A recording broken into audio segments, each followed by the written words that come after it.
আজি ৰাজ্যজুৰি উদযাপন হ'ল ৰাভা দিৱস। ডিব্ৰুগড়ত অসম সাহিত্য সভাই উদযাপন কৰিলে ৰাভা দিৱস। এই কাৰ্যসূচীত ভাগ ল'লে অসম সাহিত্য সভাৰ সভাপতি বসন্ত কুমাৰ গোস্বামীয়ে।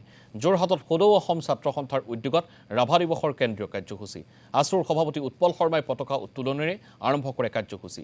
কলাগুৰু বিষ্ণুপ্ৰসাদ ৰাভাৰ নামত তেজপুৰৰ কেন্দ্ৰীয় বিশ্ববিদ্যালয়ত আসন প্ৰতিষ্ঠাৰ বাবে চৰকাৰক আহ্বান আছুৰ।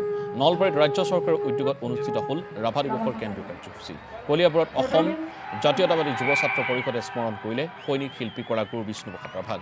কলিয়াবৰৰ হাটবৰত AJYCPৰ উদ্যোগত কেন্দ্ৰীয়ভাৱে উদযাপন কৰিলে বিষ্ণুপ্ৰসাদ ৰাভা দিৱস। আমি এটা কথা গভীৰ উপলব্ধিৰ সৈতে বিশ্বাস কৰোঁ যে বিষ্ণুপ্ৰসাদ ৰাভা দেৱক অসমৰ নতুন প্ৰজন্মক সুকীয়াকৈ চিনাকি কৰাই দিবলৈ এতিয়াও যথেষ্ট অৱকাশ আছে। বিষ্ণুপ্ৰসাদ ৰাভা কেৱল কলাগুৰু নহয়, শিল্পৰ এনে কোনো ক্ষেত্ৰ নাই য'ত তেওঁৰ বুৎপত্তি নাছিল।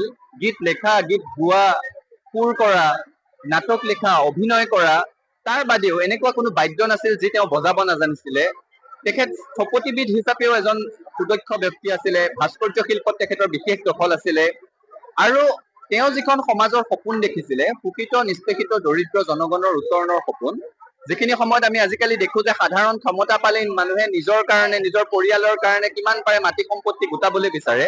ভোগবাদী এখন সমাজৰ মাজত তেখেত এনে এগৰাকী ব্যক্তি আছিলে যি উত্তৰাধিকাৰী সূত্ৰে পোৱা 2500 বিঘা মাটি কিন্তু নিজৰ নামত নামজাৰি কৰা নাছিলে। এতিয়া আমি কোৱা শুনো মানুহে যে সেই মাটিতে হেনো তেজপুৰ কেন্দ্ৰীয় বিশ্ববিদ্যালয়ৰ পিছত স্থাপন কৰা হৈছে।